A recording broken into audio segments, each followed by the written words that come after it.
बच्चों नमस्कार। मैं ए.के. ओझा आप सभी लोगों का हार्दिक हार्दिक स्वागत करता हूं, अभिनंदन करता हूं आज के फिजिक्स क्लास में। उम्मीद करता हूं आप सभी लोग अच्छे होंगे और बहुत ही ईमानदारी के साथ अपने बोर्ड एग्जाम की तैयारी में लगे होंगे। आज से हम लोग क्लास 10th और 12th दोनों ही के लिए बहुत ही उपयोगी होने वाले एक फिजिक्स के चैप्टर के साथ अपनी क्लास की शुरुआत करने जा रहे हैं, जिससे बोर्ड एग्जामिनेशंस में काफी प्रश्न पूछे जाते हैं और टोटल मार्क्स का एक बहुत बड़ा पार्ट इस चैप्टर से कवर होता है। ऐसे इसको समझा जाए कि बिना इसे समझे, बिना इसको पढ़े, इस एक यूनिट को इग्नोर करके हम बोर्ड एग्जाम में जाने के लिए कभी सोच भी नहीं सकते। जी हाँ, हम बात कर रहे हैं प्रकाशिकी की, प्रकाश विज्ञान की, जिसके अंदर हम प्रकाश के गुणों एवं प्रभावों का अध्ययन करते हैं। जी हाँ, प्रकाशिकी भौतिकी की एक ऐसी शाखा है, फिजिक्स का एक ऐसा ब्रांच है जिसके अंदर हम प्रकाश के गुणों एवं प्रभावों का अध्ययन करते हैं। लेकिन प्रश्न तो ये उठता है कि आखिर प्रकाश क्या है? वो प्रकाश क्या है जिसके गुणों एवं प्रभावों का अध्ययन हम प्रकाशिकी में करते हैं? आप सभी जानते हैं, ये बात बताने की आवश्यकता नहीं कि प्रकाश ऊर्जा का ही एक स्वरूप है और ऊर्जा कभी दिखाई नहीं पड़ती, ऊर्जा का द्रव्यमान नहीं होता, ऊर्जा का कोई आकार नहीं होता, कोई आकृति नहीं होती। हम ऊर्जा के प्रभावों का अनुभव करते हैं और उस अनुभव के आधार पर उसकी उपस्थिति को जानते हैं, उसकी उपस्थिति का अनुभव करते हैं। जब हमने अपने आसपास की वस्तुओं को अपनी आंखों की सहायता से देख पाते हैं तो हम अनुभव करते हैं कि हम जहां की वस्तुओं को देख पाते हैं वहां प्रकाश है, और यदि हम कहीं की वस्तुओं को किसी स्थान पर जाकर वहां की वस्तुओं को नहीं देख पाते, बिल्कुल अंधेरा सा छा जाता है, ब्लैक ब्लैक सब कुछ दिखाई पड़ने लगता है, तो हम कहते हैं कि वहां प्रकाश की उपस्थिति नहीं है। अर्थात उसका मौलिक गुण प्रकाश का किसी पदार्थ को देखने में हमारे मस्तिष्क की सहायता करना है। अब इसी गुण के आधार पर हम प्रकाश को परिभाषित करते हैं कि एक ऐसा बाह्य कारक जो स्वयं तो अदृश्य होता है, किंतु जिसकी उपस्थिति में मस्तिष्क किसी वस्तु को देखने का अनुभव करने लगता है, उसे हम प्रकाश कहते हैं। वह बाह्य कारक, वह भौतिक कारक जो स्वयं अदृश्य होता है, किंतु जिसकी उपस्थिति में हमारा मस्तिष्क किसी वस्तु को देखने का अनुभव करता है, उसे प्रकाश कहते हैं। जी हाँ, कौन देखता है वस्तु को? मस्तिष्क देखता है, आंख नहीं देखता। आंख तो देखने में सहायता करता है, नाक गंध लेने में सहायता करता है, गंध लेने का काम मस्तिष्क का है। कान सुनने में सहायता करते हैं, सुनने का काम मस्तिष्क का है। मस्तिष्क कंट्रोल रूम है और बाकी पार्ट्स की सहायता लेकर के ये विभिन्न वस्तुओं के अलग अलग गुणों का अनुभव करता है।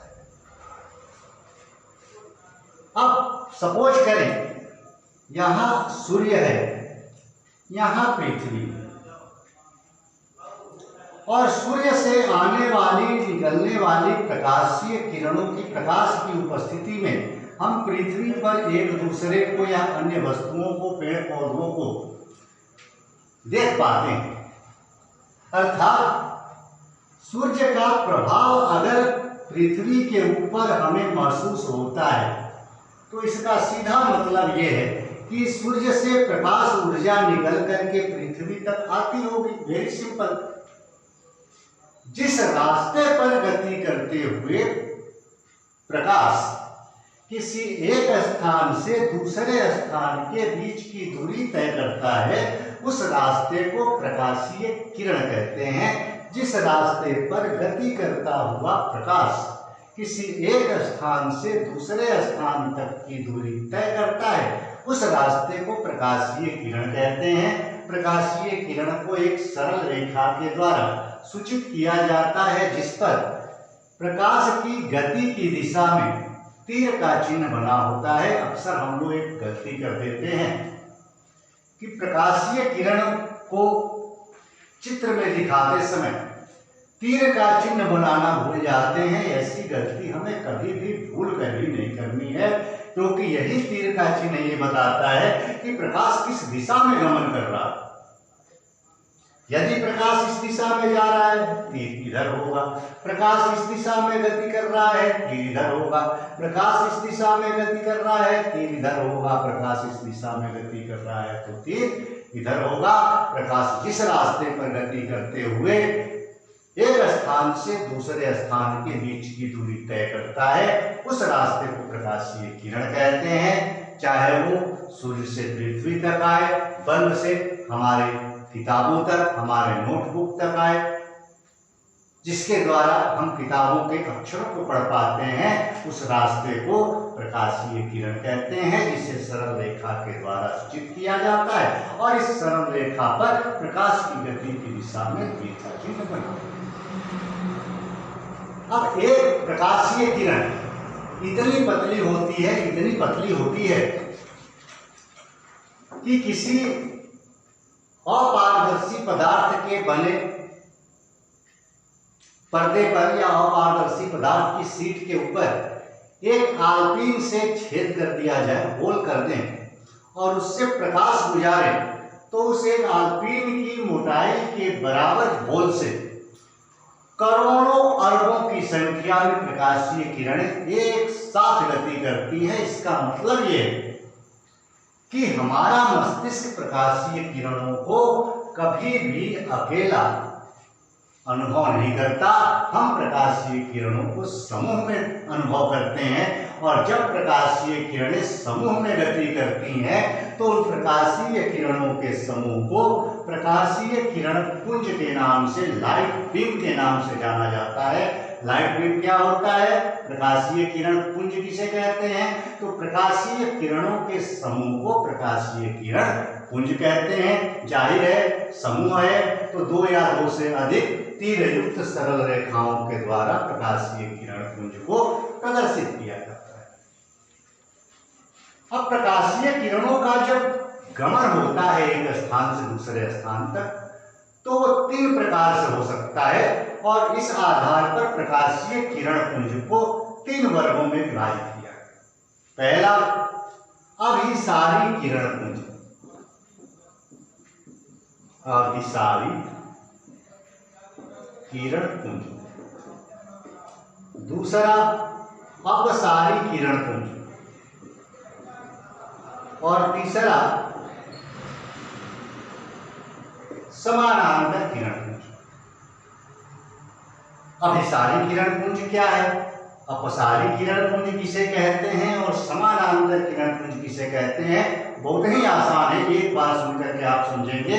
जब प्रकाशीय किरणें किसी विस्तृत क्षेत्र से निकलकर आगे बढ़ती हुई क्रमशः सूक्ष्म क्षेत्र की दिशा में सिकुड़ती जाती हैं, प्रकाश का स्रोत बड़ा होता है और जैसे जैसे प्रकाशीय किरणें आगे की ओर बढ़ती हैं क्रमशः उनके बीच की दूरी कम होती जाती है। ये किरणें सिकुड़ती हुई आगे की ओर जाती हैं तो इन किरणों के समूह को अभिसारी किरण पुंज के नाम से जाना जाता है। अभिसारी किरण पुंज कहते हैं। जब प्रकाशीय किरणें किसी विस्तृत क्षेत्र से निकलकर आगे बढ़ती हुई क्रमशः सूक्ष्म क्षेत्र की दिशा में गमन करती हैं, गति करती हैं, तो ऐसी किरणों के समूह को अभिसारी किरण पुंज कहते हैं। आपने देखा होगा, आपके ज्योमेट्री बॉक्स में एक लेंस मिलता होगा जो किनारे किनारे से पतला, बीच में मोटा होगा, उसको उत्तल लेंस कहते हैं। उस उत्तल लेंस को उठा लें, अपने बुक के ऊपर रख दें धूप में बैठ करके, और धीरे धीरे धीरे धीरे उसको ऊपर की ओर उठाएं। अब ऊपर की ओर उठाएंगे तो सूर्य का प्रकाश उस लेंस का, इतना बड़ा मान लीजिए लेंस है, तो इस लेंस के संपूर्ण क्षेत्रफल के ऊपर प्रकाश पड़ेगा सूर्य का। सपोज करें इधर कहीं सूर्य है, सूर्य से प्रकाशीय किरणें आएंगी और इस लेंस के पूरे सरफेस पर आपतित होंगी। लेकिन धीरे धीरे ऊपर के उठाते जाएंगे तो एक निश्चित दूरी होती है, उस दूरी पर जब ले जाएंगे तो सारी किरणें जो हैं वो एक छोटे से स्पॉट को कवर करती हैं और सारी किरणें इसी पर आकर के मिलने लगती हैं। मतलब इस लेंस से जब आगे की ओर बढ़ती हैं तो बड़े क्षेत्र से निकलकर लेंस के बड़े क्षेत्रफल से आगे बढ़ती हुई आपके बुक के ऊपर, नोटबुक के ऊपर छोटे से स्थान में सिकुड़ जाती हैं। ऐसी सिकुड़ती हुई किरणों के समूह को अभिसारी किरण पुंज के नाम से जाना जाता है। जब प्रकाशीय किरणें किसी विस्तृत क्षेत्र से निकलकर, बड़े क्षेत्र से निकलकर आगे बढ़ती हुई क्रमशः सूक्ष्म क्षेत्र की दिशा में, छोटे क्षेत्र की दिशा में सिकुड़ती हुई जाती हैं, तो इन किरणों के समूह को अभिसारी किरण पुंज कहते हैं। लेकिन जब प्रकाशीय किरणें किसी सूक्ष्म क्षेत्र से निकलती हैं और आगे बढ़ती हुई क्रमशः बड़े क्षेत्र की दिशा में फैलती जाती हैं, तो इन किरणों के समूह को अपसारी किरण पुंज या अपसृत किरण पुंज के नाम से जाना जाता है। जैसे टॉर्च जलाते हैं हम लोग, टॉर्च ये हो गया, टॉर्च का मुंह तो इतना छोटा होता है, यहाँ एक बल्ब लगा है, इस बल्ब से प्रकाश निकलता है जब यहाँ से स्विच ऑन करते हैं, और यहाँ एक दीवार होती है, इस दीवार के ऊपर प्रकाश इतना बड़ा एरिया कवर करता है, क्षेत्र घेरता है। अब छोटे से बल्ब से निकल करके दीवार पर बड़ा एरिया कवर कर रहा है। इसका मतलब क्या है कि प्रकाशीय किरणें जैसे जैसे आगे की ओर जा रही है वैसे वैसे फैलती जा रही है। तो ऐसे किरणों के समूह का जब निर्माण हो, इस प्रकार से प्रकाशीय किरणें फैलती हुई गमन करें माध्यम में, तो इन किरणों के समूह को अपसारी किरण पुंज के नाम से जाना जाता है। जब प्रकाशीय किरणें किसी सूक्ष्म क्षेत्र से निकलकर आगे बढ़ती हुई क्रमशः विस्तृत क्षेत्र की दिशा में फैलती हुई जाती हैं, तो इन किरणों के समूह को अपसारी किरण पुंज कहते हैं। और जब सिकुड़ती हुई जाएगी तो अभिसारी किरण पुंज, फैलती हुई जाएगी अपसारी किरण पुंज। तो समानांतर किसे कहेंगे? आप सबको पता है समानांतर रेखा। तो जब प्रकाशीय किरणें एक दूसरे से समान दूरी पर रहकर गति करती हैं, तो इन किरणों के समूह को समानांतर किरण पुंज के नाम से जाना जाता है। नेक्स्ट थोड़ा हम चर्चा करेंगे पदार्थ का। हम सभी जानते हैं पदार्थ दुनिया की कोई भी ऐसी वस्तु जिसका द्रव्यमान और आयतन हो, दुनिया की कोई भी ऐसी चीज जिसके पास द्रव्यमान हो, आयतन हो, कहीं रखा जाए तो स्थान घेरे, उसको हम पदार्थ कहते हैं। पदार्थ ठोस अवस्था में भी दिखाई पड़ते हैं, द्रवित अवस्था में भी होते हैं, गैसीय अवस्था में भी होते हैं। अवस्था परिवर्तन के आधार पर इन भागों में हम प्रकाश को, पदार्थ को बांटते हैं। लेकिन प्रकाश विज्ञान जब पढ़ते हैं तो प्रकाश विज्ञान में पदार्थों को उनके दो गुणों के आधार पर बांटा जाता है। पहला प्रकाश उत्सर्जन के आधार, दूसरा पारदर्शिता के आधार। प्रकाश उत्सर्जन के आधार पर पदार्थों को मुख्य रूप से दो वर्गों में बांटा गया। कुछ ऐसे पदार्थ होते हैं जो स्वयं प्रकाश उत्सर्जित करते हैं, अर्थात जिन्हें देखने के लिए किसी दूसरे प्रकाशीय स्रोत की सहायता नहीं लेनी पड़ती। आपको पता है सूर्य को देखना हो दोपहर में तो आप टॉर्च लेकर के नहीं जाते, टॉर्च लाओ भाई कहाँ है सूर्य को देख, ऐसा नहीं हो। सूर्य स्वयं प्रकाश का स्रोत है, उससे खुद प्रकाश निकल करके आता है, सीधी हमारी आंखों पर पड़ता है और हम सूर्य को देख पाते हैं। बल्ब को देखने के लिए दीपक जलाने की, लालटेन जलाने की जरूरत नहीं,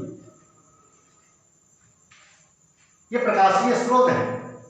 और वैसे पदार्थ जो स्वयं प्रकाश उत्सर्जित करते हैं, जिन्हें देखने के लिए किसी दूसरे प्रकाशीय स्रोत की सहायता नहीं लेनी पड़ती है हमें, उन्हें दीप्त पदार्थ या आत्मदीप्त पदार्थ के नाम से जाना जाता है। सूर्य है, जितने तारे हैं, बल्ब है, दीपक है, टॉर्च है, लालटेन आपका है, जिससे भी प्रकाश निकलता है, उन सब पदार्थों को दीप्त पदार्थ या आत्मदीप्त पदार्थ के नाम से जाना जाता है। इसके ठीक विपरीत वैसे पदार्थ जिनसे प्रकाशीय किरणों का उत्सर्जन नहीं होता, उन्हें देखने के लिए किसी दूसरे प्रकाशीय स्रोत की सहायता लेनी पड़ती है, उन्हें हम अदीप्त या परादीप्त पदार्थ कहते हैं। जैसे हम कहीं अंधेरे में खड़े हो जाए, आप कमरे में आएंगे तो हमें आपको दिखाई नहीं पड़ेंगे, आप कहीं अंधेरे में खड़े हों और हम जाएंगे तो हम आपको देख नहीं पाएंगे। क्यों? क्योंकि हम प्रकाश का उत्सर्जन नहीं करते। हमें देखने के लिए बल्ब जलाना पड़ता है, टॉर्च जलाना पड़ता है, धूप में खड़ा होना पड़ता है। टेबल, कुर्सी, किताबें, कॉपी, फैन, मकान, ये सब क्या है? चंद्रमा अदीप्त पदार्थ हैं। वैसे पदार्थ जो स्वयं प्रकाश उत्सर्जित नहीं करते, जिन्हें देखने के लिए किसी प्रकाशीय स्रोत की सहायता लेनी पड़ती है, उन्हें अदीप्त या परादीप्त पदार्थ। दूसरा, पदार्थों को बांटने का तरीका पारदर्शिता, एक गुण है पदार्थ का। उस पारदर्शिता गुण के आधार पर पदार्थों को 3 वर्गों में विभाजित किया गया। पहला, पारदर्शी पदार्थ। दूसरा, अपारदर्शी पदार्थ।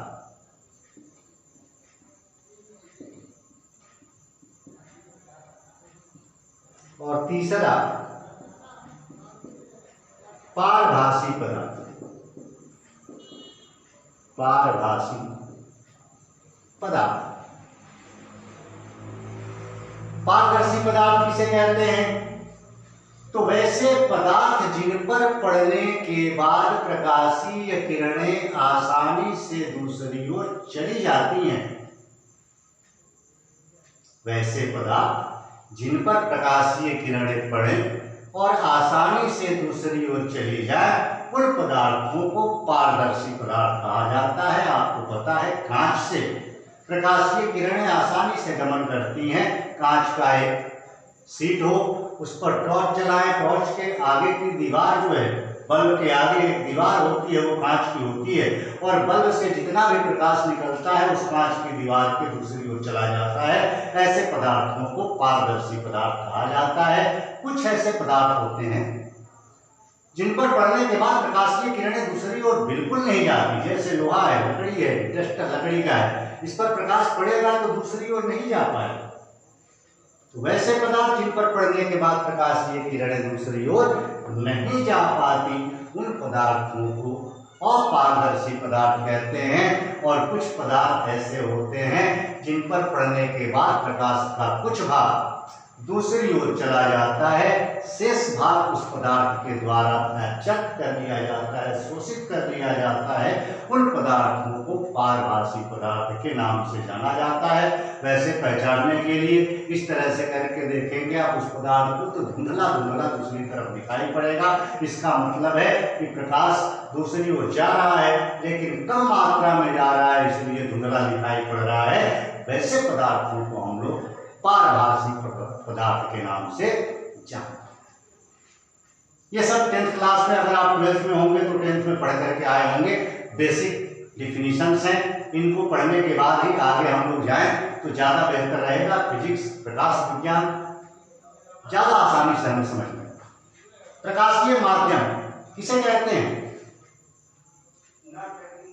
प्रकाश जिस क्षेत्र से होकर गति करता है उस क्षेत्र को प्रकाशीय माध्यम कहते हैं। माध्यम मतलब क्या होता है? लक्ष्य तक पहुंचाने में जो सहायता करे उसे माध्यम कहते हैं। लक्ष्य है सूर्य से निकलकर पृथ्वी तक आना प्रकाश को, जो प्रकाश सूर्य से निकल रहा है और हम तक आ रहा है, उस प्रकाश का मुख्य लक्ष्य क्या है कि सूर्य से निकले दूसरी जगह जाए। तो जाने के लिए जिसका सहारा वो लेता है, जो उसको हेल्प करता है वहां पहुंचाने में कि हाँ भाई हमारे द्वारा आप चले जाओ, उसको हम प्रकाश के माध्यम कहते हैं। हो सकता है वो हवा हो सकता है वो पानी हो सकता है वो तेल हो सकता है निर्वात हो। तो प्रकाश जिस क्षेत्र से होकर गति करता है उस क्षेत्र को प्रकाशीय माध्यम कहते हैं। इस प्रकाशीय माध्यम को दो वर्गों में हम विभाजित करते हैं, सघन माध्यम और विरल माध्यम, डेंसर मीडियम एंड रेयर। कोई आपसे पूछेगा सघन माध्यम क्या है? सघन माध्यम किसे कहते हैं, विरल माध्यम किसे कहते हैं? What is denser and rarer medium? आपकी किताबों में बहुत छोटा सा एक लाइन का डेफिनेशन लिखा गया है कि जिस माध्यम में प्रकाश की चाल कम होती है उसे सघन माध्यम कहते हैं, जिस माध्यम में प्रकाश की चाल अधिक होती है उसे विरल माध्यम कहते हैं। लेकिन समस्या ये है कि हम साइंस पढ़ रहे हैं और कारणों को अगर ना जाने तो फिर साइंस पढ़ने का कोई फायदा नहीं है। अगर हमसे किसी ने पूछ दिया कि क्या कारण है कि सघन माध्यम में प्रकाश की चाल कम होती है और विरल माध्यम में प्रकाश की चाल अधिक होती है, रीजन क्या है? हमें बताना पड़ेगा। क्या बताना पड़ेगा? कि वैसे प्रकाशीय माध्यम जिनमें प्रकाश की गति में बाधा उत्पन्न करने वाले कारकों का घनत्व अधिक होता है उन्हें प्रकाशीय सघन माध्यम कहते हैं। वैसे माध्यम जिनमें प्रकाश की गति में बाधा उत्पन्न करने वाले कारक resisting factors which opposes the speed of light वो अधिक होते हैं, उनको हम सघन माध्यम कहते हैं। और प्रकाश की गति में बाधा उत्पन्न करने वाले फैक्टर्स जब ज्यादा होंगे तो जाहिर है प्रकाश की गति में अधिक बाधा उत्पन्न होगी, इसलिए सघन माध्यम में प्रकाश की चाल कम होती है। ऐसे प्रकाशीय माध्यम जिनमें प्रकाश की गति में बाधा उत्पन्न करने वाले कारकों का घनत्व कम होता है उन्हें प्रकाशीय विरल माध्यम कहते हैं। और जब प्रकाश की गति में बाधा उत्पन्न करने वाले कारकों का घनत्व कम होगा तो जाहिर है कि उसमें प्रकाश अधिक वेग से गति करेगा, अतः विरल माध्यम में प्रकाश का वेग अधिक होगा। जिस माध्यम में प्रकाश की गति में बाधा उत्पन्न करने वाले कारकों का घनत्व अधिक होता है उसे प्रकाशीय सघन माध्यम कहते हैं। सघन माध्यम में प्रकाश की चाल कम होती है और जिस माध्यम में प्रकाश की गति में बाधा उत्पन्न करने वाले कारकों का घनत्व अधिक होता है उन्हें वैसे माध्यम जिनमें प्रकाश की गति में बाधा उत्पन्न करने वाले कारकों का घनत्व कम होता है उन्हें प्रकाशीय विरल माध्यम कहते हैं। विरल माध्यम में प्रकाश की चाल अधिक होती है। प्रकाश की चाल सबसे अधिक हवा या निर्वात में होती है, एयर और वैक्यूम में होती है, जिसकी वैल्यू होती है C = अप्रॉक्स 3 × 10⁸ मीटर/। हवा या निर्वात में प्रकाश की चाल लगभग 3 × 10⁸ मीटर/सेकंड होती है। वैसे निर्वात में प्रकाश की चाल अधिक होती है, हवा में थोड़ी कम होती है, लेकिन दोनों में प्रकाश के का जो स्पीड होता है उसका डिफरेंस नेग्लिजिबल होता है, बहुत ही कम होता है, इसलिए हम लगभग बराबर मान लेते हैं। इसका मतलब ये है कि दुनिया में सबसे अधिक विरल माध्यम हवा या निर्वात है, जिसमें प्रकाश की चाल सर्वाधिक होती है। 3 गुणा 10 का पावर 8 मीटर प्रति सेकेंड। बाकी कोई भी माध्यम होगा तो उसमें प्रकाश की चाल चाहे जितनी हो, लेकिन इस वैल्यू से 3 गुणा 10 के पावर 8 मीटर प्रति सेकेंड से कम होगी। मतलब सारे माध्यम हवा और निर्वात की अपेक्षा सघन है और हवा या निर्वात बाकी सभी माध्यमों की अपेक्षा विरल माध्यम। कभी कभी समस्या आती है कि 2 माध्यम हमें दिए जाएंगे या कोई एक माध्यम दिया जाएगा, सपोज करें जल, और आपसे पूछा गया ये बताओ भैया ये जल सघन माध्यम है कि विरल माध्यम है, डेंसर मीडियम है या रेयर मीडियम है। आप कभी भी इसका जवाब ना दें, क्योंकि आप इसको सघन माध्यम कहेंगे, हो सकता है वो कह दे कि गलत है। अगर आपने कह दिया विरल माध्यम है, हो सकता है पूछने वाले ने बता दिया कि भाई आप गलत बता रहे हो। आप सघन माध्यम कहेंगे तो पूछने वाला कहेगा कि ये अगर सघन है तो इंक क्या है, स्याही क्या है या रंग क्या है। लाल रंग, एक गिलास में पानी ले लीजिए, लाल रंग डाल दीजिए। अगर शुद्ध जल आपका सघन है तो वो लाल रंग से घुला हुआ मिला हुआ पानी क्या है तो वो उससे ज्यादा सघन है, तो आपका जवाब क्या हो जाएगा, गलत हो जाएगा। इन दोनों में ये विरल हो जाएगा और ये सघन हो जाएगा, क्योंकि सादे पानी में प्रकाश अधिक वेग से गति करेगा और लाल रंग, हरा रंग, नीला रंग, कोई भी रंग उस जल में बोल दीजिए तो प्रकाश की चाल उसमें कम हो जाएगी, क्योंकि उन रंग के कण जो हैं वो प्रकाश को अपने अंदर अवशोषित कर लेंगे।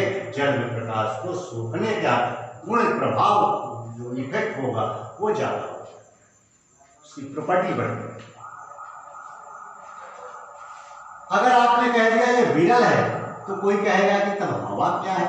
अगर जल विरल माध्यम है तो हवा क्या है, तो आप फंस जाएंगे। अगर जल विरल है तो हवा क्या है भाई, जल में प्रकाश की चाल हवा से कम होती है, हवा में तो सबसे ज्यादा होती है। तब क्या करें, तब आपसे जब पूछा जाए कि जल सघन माध्यम है कि विरल माध्यम, तो तुरंत आप पूछिए किसकी अपेक्षा, क्योंकि ये सघनता और विरलता जो माध्यम की है वो अपेक्षित होती है। किसी एक माध्यम की अपेक्षा हम दूसरे माध्यम की सघनता या विरलता को ज्ञात करते हैं, और उसको ज्ञात करने का तरीका है प्रकाश की चाल। दोनों माध्यमों में प्रकाश को गमन कराएं, जिस माध्यम में प्रकाश की चाल अधिक होगी वो विरल माध्यम होगा और जिस माध्यम में प्रकाश की चाल कम होगी वो सघन माध्यम। वेरी सिंपल, बिल्कुल टेंशन लेने की जरूरत नहीं है।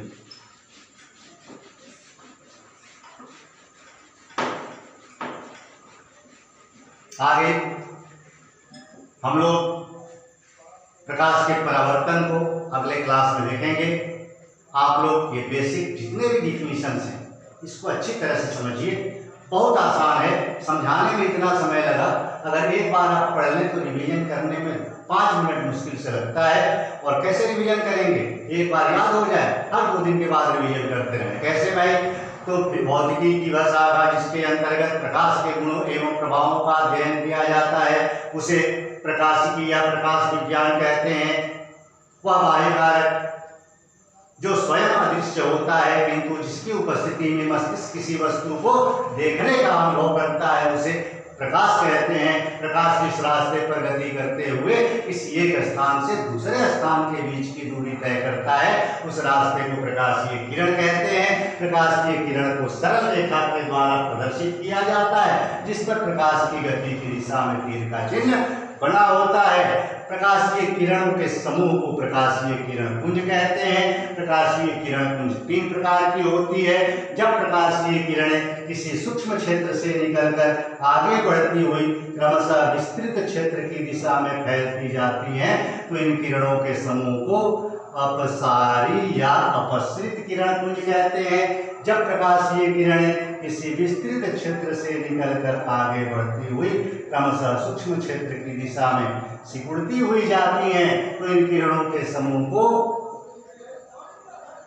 अभिसारी किरण पुंज कहते हैं। और जब प्रकाशीय किरणें एक दूसरे से समान दूरी पर रहकर गति करती हैं तो इन किरणों के समूह को समानांतर किरण पुंज कहते हैं। दुनिया की कोई भी ऐसी चीज जो स्थान घेरे तथा जिसका कुछ न कुछ द्रव्यमान हो उसे पदार्थ कहते हैं। प्रकाश विज्ञान में पदार्थों को उनके दो गुणों के आधार पर विभाजित किया जाता है। पहला प्रकाश उत्सर्जन के आधार पर। प्रकाश उत्सर्जन के आधार पर पदार्थ दो प्रकार के होते हैं, दीप्त पदार्थ और अदीप्त पदार्थ। वैसे पदार्थ जो स्वयं प्रकाश उत्सर्जित करते हैं, जिन्हें देखने के लिए किसी दूसरे प्रकाशीय स्रोत की सहायता नहीं लेनी पड़ती, उन्हें दीप्त पदार्थ या आत्मदीप्त पदार्थ कहते हैं। जैसे सूर्य हो गया, दीपक हो गया, बल्ब हो गया, ये सब क्या है? दीप्त पदार्थ हैं। और वैसे पदार्थ जो स्वयं प्रकाश उत्सर्जित नहीं करते बल्कि किसी प्रकाशीय स्रोत द्वारा निकलने वाले प्रकाश की सहायता से दिखाई पड़ती हैं, उन्हें अदीप्त पदार्थ या परादीप्त पदार्थ कहते हैं। जैसे लोहा, लकड़ी, हम, आप, घोड़ा, बैल इत्यादि। पारदर्शिता के आधार पर पदार्थों को तीन वर्गों में विभाजित किया जाता है: पारदर्शी पदार्थ, अपारदर्शी पदार्थ, पारभासी पदार्थ। वैसे पदार्थ जिन पर पड़ने के बाद प्रकाशीय किरणें आसानी से दूसरी ओर चली जाती हैं, उन्हें पारदर्शी पदार्थ कहते हैं। वैसे पदार्थ जिन पर पड़ने के बाद प्रकाश दूसरी ओर नहीं जा पाता, उन्हें अपारदर्शी पदार्थ कहते हैं। और वैसे पदार्थ जिन पर पड़ने के बाद प्रकाश का कुछ भाग दूसरी ओर चला जाता है, शेष भाग उस पदार्थ के द्वारा अवशोषित कर लिया जाता है, उन्हें पारभासी पदार्थ के नाम से जाना जाता है। पारदर्शी पदार्थ का एग्जाम्पल हम दे सकते हैं कांच को, अपारदर्शी पदार्थ लोहा, लकड़ी, पारभासी पदार्थ वो पेज एक कॉपी का ले लीजिए, उसमें तेल लगा लीजिए, वो पारभासी पदार्थ हो गया। घिसा हुआ कांच, टॉर्च के आगे का कांच निकाल लीजिए, दीवार पर घिस दीजिए, उसको स्क्रेच आ जाएगा, और स्क्रेच आ जाएगा उसको फिर से टॉर्च के अंदर लगाइएगा तो पहले जितना प्रकाश निकलता था टॉर्च से बाहर नहीं निकलेगा। इसका मतलब कि घिसा हुआ कांच प्रकाश को अवशोषित करने की क्षमता रखता है और वो पारदर्शी ना होकर के पारभासी बन जाता है। प्रकाश जिस क्षेत्र से गति करता है उस क्षेत्र को प्रकाशीय माध्यम कहते हैं। जैसे हवा, पानी, तेल, निर्वात, कांच इत्यादि क्या है? प्रकाशीय माध्यम है जिनसे होकर प्रकाश गमन कर सकता है। और प्रकाशीय माध्यमों को दो भागों में बांटा गया, पहला सघन माध्यम, दूसरा विरल माध्यम। ऐसे प्रकाशीय माध्यम जिनमें प्रकाश की गति में बाधा उत्पन्न करने वाले कारकों का घनत्व अधिक होता है, उन्हें प्रकाशीय सघन माध्यम कहते हैं। सघन माध्यम में प्रकाश की चाल कम होती है। और ऐसे प्रकाशीय माध्यम जिनमें प्रकाश की गति में बाधा उत्पन्न करने वाले कारकों का घनत्व कम होता है, उन्हें प्रकाशीय विरल माध्यम कहते हैं। प्रकाशीय विरल माध्यम में प्रकाश की चाल अधिक होती है। प्रकाश की चाल सबसे अधिक हवा या निर्वात में होती है। C = 3 × 10⁸ मीटर/सेकेंड। इस वैल्यू को हमेशा याद रखना है, क्योंकि जब न्यूमेरिकल प्रॉब्लम सॉल्व करेंगे तो इस वैल्यू की आपको जरूरत पड़ेगी। प्रश्न जब एग्जाम में पूछे जाते हैं तो कभी कभी हवा में प्रकाश की चाल का मान सवाल में दे दिया जाता है, कभी कभी नहीं दे दिया जाता है, क्योंकि ये कांस्टेंट वैल्यू है। इसको सवाल पूछने वाला ये समझता है कि बच्चा जिसने लाइट पढ़ा है उसको ये याद होगा, इसलिए आप याद कर लें। अगले दिन प्रकाश के परावर्तन के बारे में पढ़ेंगे, दर्पण के बारे में पढ़ेंगे, प्रतिबिंब के बारे में पढ़ेंगे। आज की क्लास यहीं तक। धन्यवाद।